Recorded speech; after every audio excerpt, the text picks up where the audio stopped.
जय हिंद दोस्तों। मैं रोहित आप सभी का स्वागत करता हूं। आशा करता हूं आप सभी स्वस्थ होंगे, मस्त होंगे और अपनी तैयारी को शानदार तरीके से कर रहे होंगे। तो आप सभी की तैयारी को और भी बेहतरीन बनाने के लिए आज हम आप सबके लिए बायोलॉजी का एक मोस्ट इम्पॉर्टेंट टॉपिक जिसका नाम है जीवों का वर्गीकरण ना। तो इस समय जो रेलवे ग्रुप डी का एग्ज़ाम चल रहा है, तो जीवों के वर्गीकरण से एक क्वेश्चन तो 100% है कि बन ही रहा है। ठीक है, तो आज की जो ये क्लास होने वाली है पूरा ये जीवों के वर्गीकरण से ही संबंधित क्लास होने वाली है। तो दोस्तों, अगर ये क्लास अच्छी लगे तो एक लाइक करना। जो बच्चे पहली बार देख रहे हैं वो चैनल को सब्सक्राइब करेंगे, और जो पुराने बच्चे हैं वो चैनल को ज़्यादा से ज़्यादा शेयर करेंगे। और देखते हैं कि जीवों के वर्गीकरण में कौन कौन से क्वेश्चन बन के आते हैं। कंप्लीट पूरा जीवों का वर्गीकरण एक ही क्लास में होने वाली है। ये रेलवे एग्ज़ाम हो या अदर कोई सा भी एग्ज़ाम हो जिसमें साइंस पूछी जाती है, उन सभी एग्ज़ामों में एक क्वेश्चन तो फिक्स है, इससे बनता ही बनता है। तो दोस्तों, क्लास को शुरू से अंत तक देखेंगे, स्किप नहीं करेंगे, क्योंकि एक क्वेश्चन 100% है इस क्लास से मिलने वाला है। ठीक है, चलिए दोस्तों शुरू करते हैं। तो सबसे पहले देखते हैं कि जो जीवधारियों का वर्गीकरण है, इसको वैज्ञानिक आधार किसने प्रदान किया है। तो जो जीवों का वर्गीकरण या जीवधारियों का वर्गीकरण है, इसको वैज्ञानिक आधार किसने प्रदान किया है? तो जॉन रे नामक वैज्ञानिक ने। किसने प्रदान किया है? जॉन रे नामक वैज्ञानिक ने, ना। तो जीवों को वैज्ञानिक वर्गीकरण को वैज्ञानिक आधार किसने प्रदान किया है? जॉन रे नामक वैज्ञानिक ने। ठीक, अगर पूछा जाए तो जीवधारियों के आधुनिक वर्गीकरण, ना, जीवधारियों के आधुनिक वर्गीकरण में महत्वपूर्ण योगदान किसका है? तो कैरोलस लीनियस का है। किसका है? कैरोलस लीनियस का है। कैरोलस लीनियस ने अपनी पुस्तकों, कौन कौन सी पुस्तक है कैरोलस लीनियस की? तो एक तो हो जाएगी जेनेरा प्लांटेरम, सिस्टेमा नेचुरी, और क्लासेस प्लांटेरम, और फिलासोफिया बॉटेनिका। ये 4 प्रमुख पुस्तकें, इनको भी याद रखना है कि कैरोलस लीनियस की कौन कौन सी पुस्तकें हैं। तो कौन कौन सी हैं? जेनेरा प्लांटेरम, सिस्टेमा नेचुरी, क्लासेस प्लांटेरम, फिलासोफिया बॉटेनिका, है ना। ये सभी पुस्तकें किसकी हैं? कैरोलस लीनियस की हैं। ठीक, नेक्स्ट देखते हैं। जो कैरोलस लीनियस हैं, पूछा जाता है कैरोलस लीनियस ने अपनी किस पुस्तक में जीवधारियों को जो 2 जगतों में विभाजित किया है। तो कैरोलस लीनियस ने अपनी पुस्तक किसमें? सिस्टेमा नेचुरी। कौन सी है? सिस्टेमा नेचुरी में संपूर्ण जीवधारियों को 2 जगतों में विभाजित किया है। कितने जगतों में विभाजित किया है? 2 जगतों में विभाजित किया है। वो 2 जगत कौन कौन से हैं? एक तो हो जाएगा जंतु जगत, और एक हो जाएगा पादप जगत। जंतु जगत और पादप जगत। तो कैरोलस लीनियस जो है जीवधारियों को कितने जगत में डिवाइड किया था? 2 जगतों में डिवाइड किया था। कौन सा था? जंतु जगत और पादप जगत। ठीक, एक विशेष पॉइंट याद रखना कि ये वर्गीकरण सबसे पहले किए थे, तो इसलिए इनको जो है आधुनिक वर्गीकी का पिता कहा जाता है। आधुनिक वर्गीकी का पिता किसे कहा जाता है? कैरोलस लीनियस को कहा जाता है। तो आधुनिक वर्गीकी का पिता किसे कहेंगे?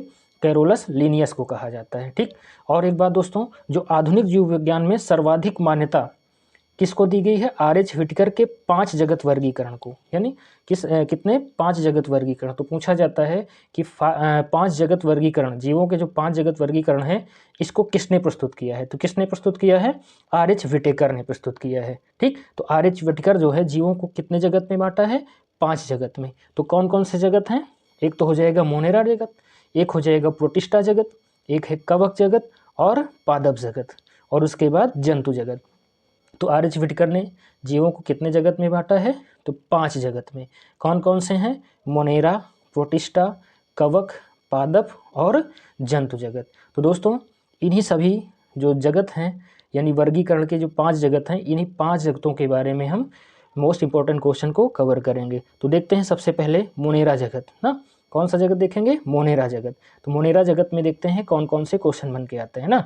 तो सबसे पहले पूछा जाता है कि मोनेरा जगत के अंतर्गत कौन कौन आते हैं। ठीक है, तो मोनेरा जगत यानी इस जगत के अंतर्गत केंद्रक विहीन प्रोकैरियोटिक कोशिका, यानी इनमें कौन सी? केंद्रक विहीन प्रोकैरियोटिक कोशिका पाई जाती है। सबसे पहले तो ये बात याद रखना है कि मोनेरा जगत के अंत में जो है पाई जाती है, इनमें कोशिका कैसी होती है? तो केंद्रक विहीन प्रोकैरियोटिक कोशिका। कौन सी? केंद्रक विहीन प्रोकैरियोटिक कोशिका पाई जाती है। ठीक, और इस जगत के जीवों में अविकसित कोशिकांग पाए जाते हैं। अविकसित कोशिकांग का मतलब क्या होता है? कोशिकांग क्या होते हैं? जैसे माइटोकॉन्ड्रिया, गाल्जी का है, राइबोसोम, लाइसोसोम, केंद्रक, है ना, ये सभी कोशिकांग होते हैं ना। तो इसमें अविकसित होते हैं, पूरी तरह से विकसित नहीं होते हैं। और पूछा जाता है मोनेरा जगत के अंतर्गत कौन कौन से जीव आते हैं या उन किनको रखा गया है, ठीक है। तो कौन कौन से आएंगे, तो जीवाणु आएगा जिसे बैक्टीरिया कहेंगे, विषाणु आएगा जिसे वायरस कहेंगे, नीलहरित शैवाल जिसे क्या कहा जाता है, ब्लू ग्रीन एल्गी, ठीक है। तो कौन कौन आते हैं मोनेरा जगत के अंतर्गत, जीवाणु, विषाणु, नीलहरित शैवाल। तो ये बने हुए हैं, स्ट्रक्चर भी देख लेना, इन सब का इमेज भी लगी हुई है। तो ये क्या हो जाएंगे, जीवाणु यानी बैक्टीरिया हो जाएंगे, ये वायरस हो जाएंगे, और ये क्या हो जाएंगे, नीलहरित शैवाल हो जाएंगे। तो मोनेरा के अंतर्गत कौन कौन से आते हैं, जीवाणु यानी बैक्टीरिया, विषाणु यानी वायरस, नीलहरित शैवाल यानी ब्लू ग्रीन एल्गी आते हैं, ठीक। नेक्स्ट चलते हैं अगले जगत पे। अगला जगत देखते हैं कौन सा है, प्रोटिस्टा जगत। कौन सा जगत है, प्रोटिस्टा जगत ना। इसमें कौन आता है, तो एक कोशिकी यूकैरियोटिक जीव आते हैं। कौन आता है इसमें, एक कोशिकी यूकैरियोटिक जीव, ठीक। और प्रोटिस्टा जगत को पादप जंतु एवं कवक जगत के बीच की कड़ी कहा जाता है। तो पादप जंतु एवं कवक जगत के बीच की कड़ी किसे कहा जाता है, प्रोटिस्टा जगत को कहा जाता है। किसे कहा जाता है, प्रोटिस्टा जगत को कहा जाता है, ठीक। और इसके अंतर्गत कौन कौन आता है, तो कौन कौन आएगा, amoeba, paramecium, Euglena, Plasmodium, chlorella, एक कोशिकी शैवाल ना। तो प्रोटिस्टा जगत में कौन कौन आएंगे, amoeba, paramecium, Euglena, Plasmodium, chlorella, एक कोशिकी शैवाल, ठीक। ये स्ट्रक्चर यानी इमेज भी लगी हुई है इन सब की। तो कौन कौन आता है, amoeba, paramecium, Euglena, Plasmodium, chlorella, एक कोशिकी शैवाल। अगर शैवाल पूछा जाए तो मोनेरा नीलहरित शैवाल पूछा जाए तो किसमें, मोनेरा के अंतर्गत आएगा। लेकिन एक कोशिकी शैवाल पूछा जाए तो किसमें आ जाएगा, प्रोटिस्टा जगत के अंतर्गत आ जाएगा, ठीक। तो प्रोटिस्टा के अंतर्गत कौन कौन आते हैं, एक कोशिकी यूकैरियोटिक जीव आते हैं, ठीक। और उसमें कौन कौन होते हैं, amoeba, paramecium, Euglena, Plasmodium, chlorella, एक कोशिकी शैवाल, ये सभी आते हैं। और इसमें एक पॉइंट और याद रखना, जो यूग्लिना है, यूग्लिना को जंतु और पादप के बीच की कड़ी कहा जाता है, ठीक। किसको, यूग्लिना को जंतु और पादप के बीच की कड़ी कहा जाता है, ठीक। नेक्स्ट देखते हैं नेक्स्ट जगत पे। अगला है कवक जगत। दोस्तों अगर क्लास अच्छी लग रही हो तो लाइक करना और शेयर करना ना भूलना, ठीक। नेक्स्ट देखते हैं, और क्लास को शुरू से अंत तक जरूर देखना, ठीक। जैसे कवक, अगला जगत कौन सा हो जाएगा, तो कवक यानी फंगी, कौन सा हो जाएगा, फंगी किंगडम हो जाएगा, ठीक। इसमें कौन आता है, इसमें बहुकोशिकी यूकैरियोटिक जीव आते हैं। कौन आता है, बहुकोशिकी यूकैरियोटिक जीव आते हैं, ठीक। बहुकोशिकी यूकैरियोटिक जीव आते हैं। और ये क्या होते हैं, विषमपोषी होते हैं ना। विषमपोषी क्या होते हैं, जो भोजन के लिए किसी दूसरे पर आश्रित होते हैं, ठीक है। जो पोषण के लिए, ये पोषण के लिए किस पर निर्भर होते हैं, तो सड़े गले कार्बनिक पदार्थों पर ना, सड़े गले कार्बनिक पदार्थों पर आश्रित होते हैं। कौन, यानी कवक जगत के, ठीक। और इन्हें और क्या कहा जाता है, मृतजीवी कहा जाता है। तो मृतजीवी किसे कहा जाता है, कवक या फंगी को कहा जाता है। मृतजीवी किसे कहते हैं, कवक या फंगी को कहा जाता है, ठीक। और कवकों की कोशिका भित्ति किसकी बनी होती है, काइटिन की बनी होती है। किसकी बनी होती है, काइटिन की। तो कवकों की कोशिका भित्ति किसकी बनी होती है, काइटिन की बनी होती है, ठीक। और इसके अंतर्गत यानी कवक जगत के अंतर्गत यानी फंगी किंगडम के अंतर्गत कौन कौन से आते हैं, तो यीस्ट आता है, यीस्ट, पेंसिलियम, मशरूम। कौन कौन आएगा, यीस्ट, पेंसिलियम और मशरूम। तो ये कौन सा हो जाएगा, ये यीस्ट होगा, ये क्या होगा, मशरूम होगा, और ये क्या हो जाएगा, ये पेंसिलियम हो जाएगा। यीस्ट, मशरूम, पेंसिलियम, ये किसके अंतर्गत आते हैं, तो कवक जगत के अंतर्गत। तो कवक कौन कौन से हो जाएंगे, यीस्ट, पेंसिलियम और मशरूम। मृतजीवी किसे कहते हैं, कवक को कहते हैं। विषमपोषी जो होते हैं वो कौन होते हैं, कवक होते हैं। और ये किस पर आश्रित होते हैं, किस पर निर्भर होते हैं, तो सड़े गले पदार्थों पर निर्भर होते हैं। नेक्स्ट देखते हैं अगला जगत कौन सा हो जाएगा, प्लांट किंगडम यानी पादप जगत, ठीक। तो इनकी कोशिका किसकी बनी होती है, सेलुलोज की बनी होती है। यानी ये सेलुलोज से बने कोशिका भित्ति वाले बहुकोशिकी यूकैरियोटिक जीवों का समूह है। किसका समूह है, सेलुलोज से बने कोशिका भित्ति वाले बहुकोशिकी यूकैरियोटिक जीवों का समूह है, ठीक। और ये क्या होते हैं, स्वपोषी होते हैं। स्वपोषी का मतलब ये भोजन स्वयं बनाते हैं, ठीक। यानी अपना भोजन प्रकाश संश्लेषण की क्रिया द्वारा स्वयं बनाते हैं, ठीक। और इसमें क्या उपस्थित होता है, क्लोरोफिल, है ना। तो पादप जगत में क्या होता है, क्लोरोफिल उपस्थित होता है। और पादप जगत के अंतर्गत कौन कौन आता है, जितने सारे पादप होते हैं सब इसी के अंतर्गत आते हैं, ठीक, पादप जगत ना। नेक्स्ट चलते हैं, आगे बढ़ते हैं। ये जो पादप जगत है ना, इसको कई वर्गों में बांटा गया है। ठीक, ये मोस्ट इम्पॉर्टेंट है कि पादप जगत जो है इनको कई वर्गों में बांटा गया है और इस वर्ग में कौन कौन से आते हैं और किस वर्ग के अंतर्गत कौन से पादप को रखा गया है। ठीक, तो जैसे यह कोशिका भित्ति वाले बहुकोशिकीय यूकैरियोटिक जीवों का समूह होता है और इसको कितने कई वर्गों में बांटा गया है। ठीक, जैसे नाम सुने होंगे थैलोफाइटा, ब्रायोफाइटा, टेरिडोफाइटा, जिम्नोस्पर्म और एंजियोस्पर्म। ठीक, इन सभी भागों में इनको बांटा गया है। ठीक, यानी कितने वर्गों में, यानी मेनली 5 वर्गों में इनको बांटा गया, थैलोफाइटा, ब्रायोफाइटा, टेरिडोफाइटा, जिम्नोस्पर्म और एंजियोस्पर्म। अब देखते हैं इन्हीं के एक एक के बारे में देख लेते हैं किसके अंतर्गत कौन से पादप को रखा गया है। ठीक है, तो सबसे पहले देखते हैं थैलोफाइटा, कौन सा हो जाएगा, थैलोफाइटा। तो थैलोफाइटा के अंतर्गत कौन आता है इसको देखते हैं।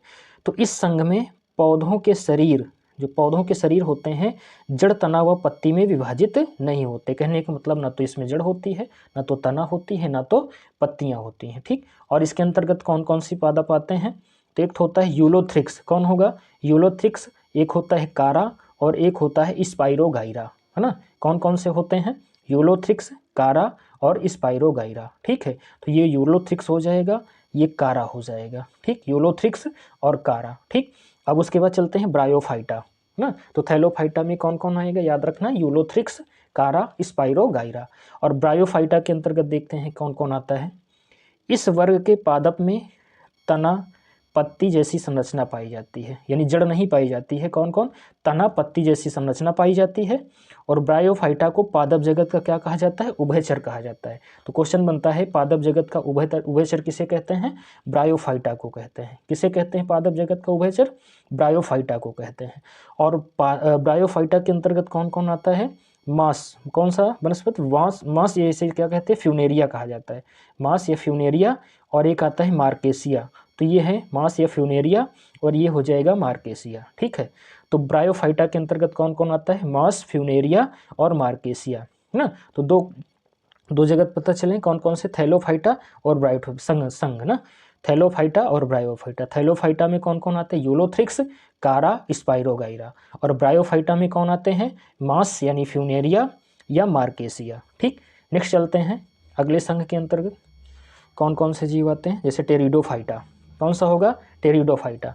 तो इन पौधों का शरीर जड़, तना तथा पत्ती में विभाजित होते हैं। कहने का मतलब इसमें जड़ भी होती, तना भी होते और पत्ती भी होते हैं। ठीक है, जड़, तना, पत्ती में विभाजित होते हैं किस संघ में, टेरिडोफाइटा में। ठीक, और इसमें क्या होते हैं, संवहनी ऊतक भी पाए जाते हैं ना, संवहनी ऊतक जो पोषक तत्वों को एक पार्ट से दूसरे पार्ट में पहुंचाते हैं। ठीक, तो संवहनी ऊतक भी उपस्थित होते हैं। और इसके अंतर्गत कौन कौन आता है, तो इसमें आता है फर्न, मार्सिलिया और हॉर्सटेल, है ना। कौन कौन आता है, फर्न, मार्सिलिया और हॉर्सटेल। तो देखो ये यहाँ पर जो है पादप, ये कौन सा है, ये फर्न हो जाएगा, ये मार्सिलिया हो जाएगा और ये कौन सा हो जाएगा, हॉर्सटेल हो जाएगा। ठीक, इनके फोटो यानी इमेज भी देख लो तो क्लियर हो जाएगा। ठीक, तो फर्न, मार्सिलिया, हॉर्सटेल ये किसके अंतर्गत आते हैं, टेरिडोफाइटा के अंतर्गत, यानी पादप जगत के किस संघ के अंतर्गत, टेरिडोफाइटा के अंतर्गत आते हैं। ठीक, कितना क्लियर हो गया। नेक्स्ट चलते हैं अगले संघ के ओर। अगला संघ कौन सा है, जिम्नोस्पर्म। ठीक, इसमें कौन कौन आता है, ये पौधे नग्नबीजी होते हैं, है ना। नग्नबीजी मतलब इनके बीज फलों के अंदर नहीं होते हैं, यानी फलों के अंदर बीज अगर नहीं है तो इन्हें क्या कहा जाता है, नग्नबीजी कहा जाता है। क्या कहा जाता है, नग्नबीजी, है ना। तो क्या होते हैं, नग्नबीजी होते हैं। इसमें कौन कौन सा आता है, तो एक पाइनस आता है, एक साइकस आता है। तो ये जो फोटो देख पा रहे हो ये पाइनस है और ये कौन सा है, ये साइकस है ना। तो जिम्नोस्पर्म के अंतर्गत किसको किसको याद रखना है, पाइनस और साइकस, किसको, पाइनस और साइकस को याद रखना है। ठीक, आशा करता हूँ इतनी बातें क्लियर हो गई हैं दोस्तों। तो नेक्स्ट चलते हैं अगले संघ पर। तो अगला संघ हो जाएगा एंजियोस्पर्म। कौन सा होगा, एंजियोस्पर्म। ठीक, तो इन पौधों के बीज फलों के अंदर ना, कहने का मतलब जो एंजियोस्पर्म के अंतर्गत आएंगे, इनमें जो पौधों के बीज होते हैं वो फलों के अंदर पाए जाते हैं ना, किसके अंदर, फलों के अंदर, तो एंजियोस्पर्म के अंतर्गत। ठीक, और ये क्या होते हैं, इन्हें पुष्पी पादप भी कहा जाता है। तो पुष्पी पादप किसे कहते हैं, एंजियोस्पर्म को कहा जाता है ना। पुष्पी पादप किस संघ के, तो एंजियोस्पर्म के। ठीक है, जो एंजियोस्पर्म होता है इसके अंतर्गत एक बीजपत्री और द्विबीजपत्री आते हैं, है ना। एंजियोस्पर्म के अंतर्गत कौन कौन आता है, एक बीजपत्री और द्विबीजपत्री पादप आते हैं ना।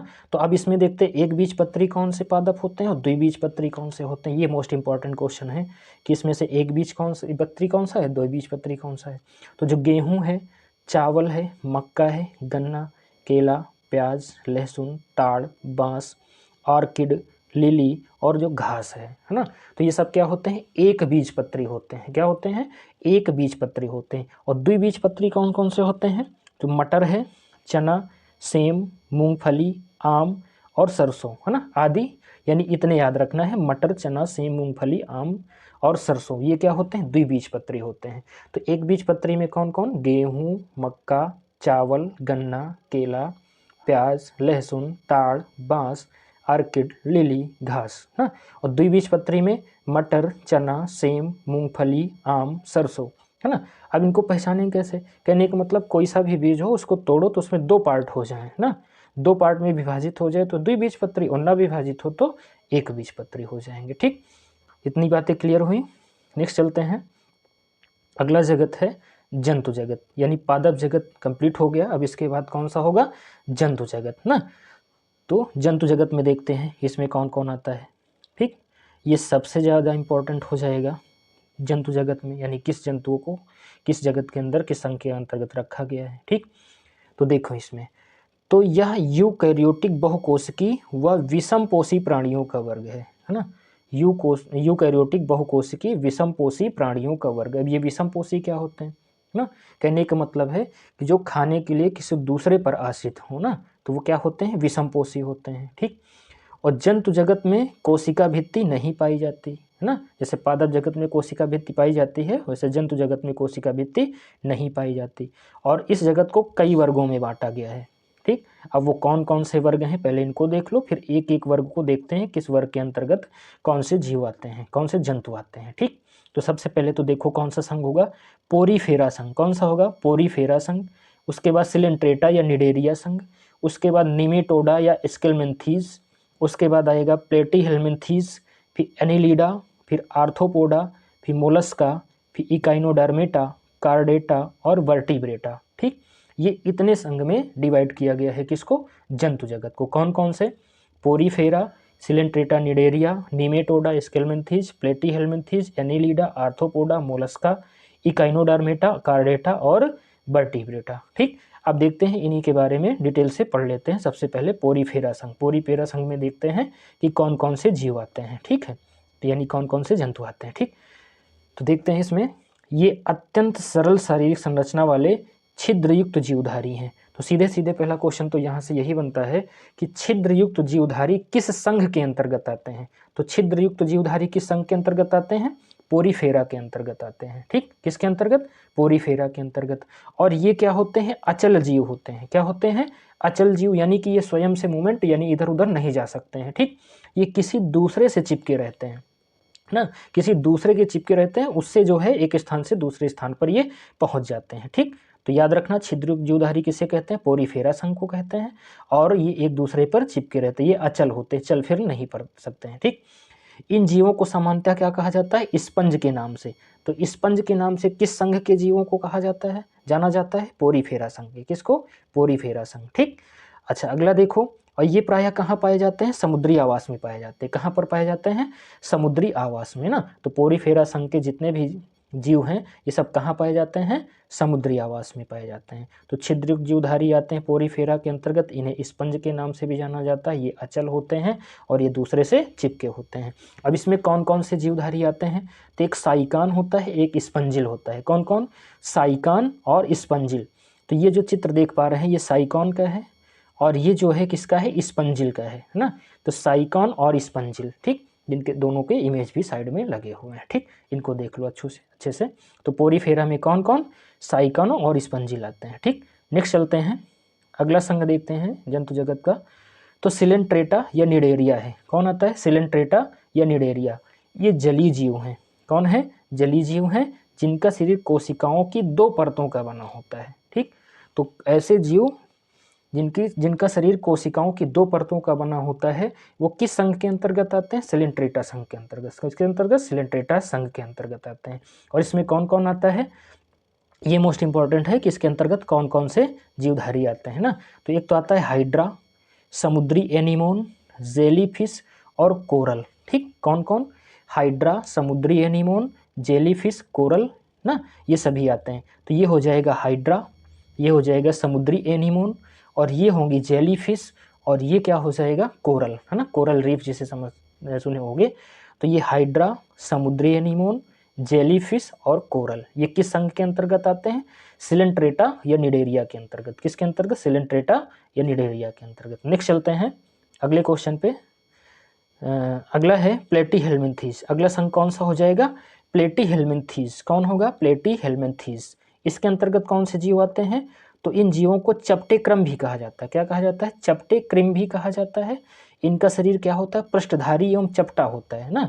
यानी कि प्लेटीहेल्मिन्थीस संघ के अंतर्गत जो जीवधारी आते हैं उनका शरीर क्या होता है? पृष्ठधारी एवं चपटा होता है। ठीक, इसमें एग्जाम्पल केवल याद रखना कि इसमें कौन कौन से जीव आते हैं। तो एक तो होगा फीताक्रमी, जो ये दिख रहा है, और उसके बाद लीवर फ्लूक, है ना, ये फीताक्रम और ये लीवर फ्लूक हो जाएगा ना। तो ये दोनों याद रखना कि किसके अंतर्गत आते हैं? प्लेटीहेल्मिन्थीस के अंतर्गत, फीताक्रम और लीवर फ्लूक। ठीक, नेक्स्ट संघ पे चलते हैं। अगला संघ है निमेटोडा या स्केलमेंथीस ना। तो निमेटोडा या स्केलमेंथीस, इसमें देखते हैं ये अधिकांशतः परजीवी होते हैं। क्या होते हैं? ये परजीवी होते हैं। ठीक, और परजीवी के तौर पर ये दूसरे जंतुओं में रोग उत्पन्न करते हैं। परजीवी यानी प्रोटोजोआ कह सकते हो। ठीक, तो परजीवी के तौर पर ये एक दूसरे में क्या करते हैं? रोग उत्पन्न करते हैं। ठीक, और इसके अंतर्गत कौन कौन आते हैं? तो पिन क्रमी आते हैं, गोल क्रमी आते हैं, फाइलेरिया क्रम आते हैं ना। तो ये पिन क्रम हो जाएगा, ये गोल क्रम हो जाएगा, ये फाइलेरिया क्रम, है ना। तो पिन क्रमी, गोल क्रमी, फाइलेरिया क्रम, है ना, ये किसके अंतर्गत आते हैं? निमेटोडा या स्केलमेंथीस के अंतर्गत आते हैं। किसके अंतर्गत? निमेटोडा या स्केलमेंथीस के अंतर्गत आते हैं। नेक्स्ट संघ पे चलते हैं। अगला संघ है संघ एनीलिडा। कौन सा है? एनीलिडा। ये वास्तविक देह गुहा वाले द्विपार्श्विक एवं त्रिस्तरीय जीव हैं। तो द्विपार्श्विक एवं त्रिस्तरीय जीव कौन किस संघ के अंतर्गत आते हैं? एनीलिडा के अंतर्गत। ठीक, इनमें संवहन, पाचन, उत्सर्जन एवं तंत्रिका तंत्र उपस्थित होते हैं ना। पाचन तंत्र भी होता है, संवहन तंत्र भी होता है और उत्सर्जन तंत्र भी उपस्थित होता है। ठीक, और ये जलीय जीव व स्थलीय जीव दोनों होते हैं ना। ये जल में भी रह सकते हैं और स्थल में भी रह सकते हैं। ठीक, और ये मोस्ट इंपॉर्टेंट संघ है क्योंकि यहाँ से क्वेश्चन कई बार बन चुका है। ठीक, तो केचुआ और जोंक, कौन कौन? केचुआ और जोंक, ये किस संघ के अंतर्गत आते हैं? एनीलिडा संघ के अंतर्गत। किसके अंतर्गत? एनीलिडा संघ के अंतर्गत आते हैं। तो ये केचुआ है और ये जोंक की फोटो लगी हुई है। ठीक, नेक्स्ट देखते हैं एनीलिडा संघ के अंतर्गत अगला संघ कौन सा होगा? आर्थ्रोपोडा। ठीक, आर्थ्रोपोडा, इसमें कौन कौन आएगा देखते हैं। यह जंतु जगत का सबसे बड़ा संघ है। पूछा जाता है जंतु जगत का सबसे बड़ा संघ कौन सा होता है? आर्थ्रोपोडा। जंतु जगत का सबसे बड़ा संघ कौन सा होता है? आर्थ्रोपोडा। इनका शरीर खंडयुक्त होता है ना। तो आर्थ्रोपोडा के अंतर्गत जो जीव आते हैं इनका शरीर कैसा होता है? खंडयुक्त होता है। इस संघ का सबसे बड़ा वर्ग कौन सा है? कीट वर्ग है ना। आर्थ्रोपोडा संघ का सबसे बड़ा वर्ग कौन सा है? कीट वर्ग है। ठीक, जैसे इसमें कौन कौन आएगा? मकड़ी, मच्छर, तिलचट्टा, मक्खी, काकरोच, ये सभी कीड़े मकोड़े। तो ये इमेज पे देख पा रहे होंगे, ये सभी क्या हैं? कीट वर्ग हैं ना। तो जंतु जगत का सबसे बड़ा संघ कौन सा हो जाएगा? आर्थ्रोपोडा हो जाएगा। ठीक, नेक्स्ट चलते हैं मोलस्का। कौन सा होगा? मोलस्का। इस वर्ग के जीवधारियों पर कवच पाया जाता है ना। तो जिन जीवधारियों के ऊपर कवच पाया जाता है किसमें आते हैं? मोलस्का के अंतर्गत आते हैं। इनमें खुला संवहनी तंत्रिका तंत्र तथा उत्सर्जन के लिए गुर्दे जैसी संरचना पाई जाती है ना। तो इसमें ये याद रखना है कि इसके अंतर्गत कौन कौन से आते हैं। ठीक, तो मोलस्का के अंतर्गत कौन कौन आते हैं? घोंघा, सीप, ऑक्टोपस, शंख। ठीक, तो ये हो जाएगा घोंघा, है ना, ये सीप नहीं है, इसमें ऑक्टोपस हो जाएगा, ये शंख हो जाएगा। ठीक, इनके इमेज भी देख पा रहे होंगे सभी। ठीक, तो नेक्स्ट चलते हैं अगले संघ पर। मोलस्का के बाद इकाइनोडर्मेटा। कौन सा हो जाएगा? इकाइनोडर्मेटा। इस वर्ग के जंतुओं की त्वचा पर कांटे होते हैं, है ना। जिन जंतुओं की त्वचा पर क्या होते हैं? कांटे होते हैं, उनको किस में रखा जाता है? इकाइनोडर्मेटा के अंतर्गत, है ना। ये मुख्यतः कौन से जंतु होते हैं? समुद्री जंतु होते हैं। ठीक, इसमें कौन कौन आता है? स्टारफिश और समुद्री अर्चिन, है ना। तो स्टारफिश और समुद्री अर्चिन ये किस संघ के अंतर्गत आते हैं? इकाइनोडर्मेटा के अंतर्गत आते हैं। किसके अंतर्गत आते हैं? इकाइनोडर्मेटा के अंतर्गत आते हैं। नेक्स्ट देखते हैं कार्डेटा। कौन सा संघ है? कार्डेटा। ये अकशेरुकी जीव हैं। अकशेरुकी का मतलब इनमें कशेरुकदंड यानी रीढ़ की हड्डी नहीं पाई जाती है। इनके अंतर्गत उन जंतुओं को रखा जाता है जिनके जीवन चक्र में किसी न किसी अवस्था में पृष्ठरज्जु एवं खोखली पृष्ठतंत्रिका रज्जु पाई जाती है। ठीक, जैसे इसमें एग्जाम्पल ही याद रखना कि कार्डेटा के अंतर्गत कौन कौन आता है? बेलेनोग्लोसस। कौन आता है? बेलेनोग्लोसस। तो ये देख पा रहे होंगे, इसका नाम क्या है? बेलेनोग्लोसस, जो किसके अंतर्गत आता है? कार्डेटा संघ के अंतर्गत आता है। ठीक, नेक्स्ट देखते हैं वर्टिब्रेटा। कौन सा होगा? वर्टिब्रेटा। ये सर्वाधिक विकसित जंतुओं का वर्ग है। तो सर्वाधिक विकसित जंतुओं का वर्ग कौन सा है? वर्टिब्रेटा है। ठीक, इन जंतुओं में वास्तविक मेरुदंड एवं अंतःकंकाल तंत्र पाया जाता है। मेरुदंड का मतलब रीढ़ की हड्डी और अंतःकंकाल तंत्र पाया जाता है। और वर्टिब्रेटा को कितने उपवर्गों में बांटा गया है? 5 उपवर्गों में बांटा गया है। ठीक, तो पहला हो जाएगा कौन सा वर्ग? मत्स्य वर्ग, है ना। तो मत्स्य वर्ग में कौन कौन आता है? जैसे शार्क मछली, रोहू है, ट्यूना है, समुद्री घोड़ा, है ना, समुद्री घोड़ा और कैटफिश, है ना। तो ये सभी किस में आएंगे? मत्स्य वर्ग, है ना। ज़्यादातर जितनी मछलियां हैं ये सब किस में आ जाएंगे? मत्स्य वर्ग में आ जाएंगे। ठीक, नेक्स्ट चलते हैं, अगला देखते हैं वर्टिब्रेटा का अगला वर्ग कौन सा हो जाएगा। तो मत्स्य वर्ग के बाद फिर उभयचर, ना, उभयचर वर्ग, है ना। उभयचर में कौन आते हैं? यानी उभयचर किसे कहा जाता है? उभयचर जल तथा स्थल दोनों में रह सकते हैं, यानी जो जल तथा स्थल दोनों में रह सके उन्हें क्या कहते हैं? उभयचर कहते हैं ना। और उसके बाद इसमें अधिकांश में 2 जोड़ी पैर होते हैं। कितने होते हैं? 2 जोड़ी पैर होते हैं। शरीर सिर तथा धड़ में विभाजित होता है। ठीक, इनमें पुच्छ उपस्थित होती है, यानी पूंछ भी पाई जाती है। ठीक, जैसे इसके अंतर्गत कौन कौन से जीव आते हैं? तो मेढक आता है, टोड आता है और सेलामाइंडर आता है। ठीक, और न्यूट और सिल्सियन आदि, ये इतने सब आते हैं। ठीक है, इनको याद रखना ना। मेढक और टोड ये किसके अंतर्गत आते हैं? वर्टिब्रेटा में उभयचर वर्ग के अंतर्गत आते हैं। ठीक, नेक्स्ट देखते हैं, अगला है पक्षी वर्ग। ठीक, पक्षी वर्ग में कौन कौन आएंगे? शरीर पर पंखों की उपस्थिति, अग्रपादों का पंखों में रूपांतरण, दांत रहित चोंच होती है इसमें, 4 कोष्ठी वाला हृदय होता है, खोखली और हल्की हड्डियां होती हैं, और समतापी यानी गर्म रक्त वाले होते हैं, है ना, और कठोर खोल वाले अंडे देना शामिल है ना। तो जितनी सारी पक्षियां हैं सब किस में आ जाएंगे? पक्षी वर्ग में आ जाएंगे। ठीक, ये तो सबको पता ही होगा, पक्षी वर्ग में सभी पक्षियां आती हैं। ठीक, नेक्स्ट देखते हैं, फिर उसके बाद है चौथा वर्ग सरीसृप। वर्टिब्रेटा के अंतर्गत कौन सा? सरीसृप। ये ठंडे खून वाले यानी एसोथर्मिक जीव हैं। कौन से? एसोथर्मिक जीव हैं। इनका शरीर सिर, गर्दन, धड़ और पूंछ में बटा होता है। ठीक, सरीसृप अंडे देते हैं जो कठोर खोल वाले होते हैं। इनमें श्वसन के लिए फेफड़े होते हैं और अधिकांश में 3 कक्षीय हृदय होते हैं। ठीक, जैसे मगरमच्छों में 4 कक्षीय यानी कोष्ठी हृदय होता है। ठीक, और वर्टिब्रेटा में सरीसृप के अंतर्गत कौन कौन आते हैं? तो सांप आएगा, छिपकली, कछुआ, मगरमच्छ, गिरगिट और घड़ियाल। ठीक, ये सब किस में आ जाएंगे? सरीसृप के अंतर्गत आ जाते हैं। ठीक, सरीसृप में कौन कौन आता है? सांप, छिपकली, कछुआ, मगरमच्छ, गिरगिट और घड़ियाल। नेक्स्ट चलते हैं, वर्टिब्रेटा में अगला है स्तनधारी ना। और स्तनधारी के अंतर्गत कौन कौन से आते हैं? तो मनुष्य, गाय, शेर, चूहा, बंदर, चमगादड़, व्हेल, डॉल्फिन, ये सब क्या होते हैं? स्तनधारी होते हैं। ठीक, और इसमें ये नोट पॉइंट विशेष करके याद रखना कि एकिडना और प्लेटिपस ये अंडे देने वाले स्तनधारी, क्योंकि कई बार क्वेश्चन पूछा जाता है कि अंडे देने वाले स्तनधारी कौन कौन से होते हैं? एकिडना और प्लेटिपस होते हैं। ठीक, तो इतना इसको याद रखना ना। तो जंतु जगत का ये वर्गीकरण हो गया। ठीक, तो दोस्तों यहीं तक था, यानी पूरी क्लास को शुरू से अंत तक ज़रूर देखना। ठीक, अगर क्लास अच्छी लगे तो एक लाइक करना और दोस्तों को शेयर करना ना भूलना। तो मिलते हैं दोस्तों इसी तरह से किसी और एक अन्य टॉपिक पर, है ना। तो आज के लिए इजाज़त दें, फिर जय हिंद क्लास।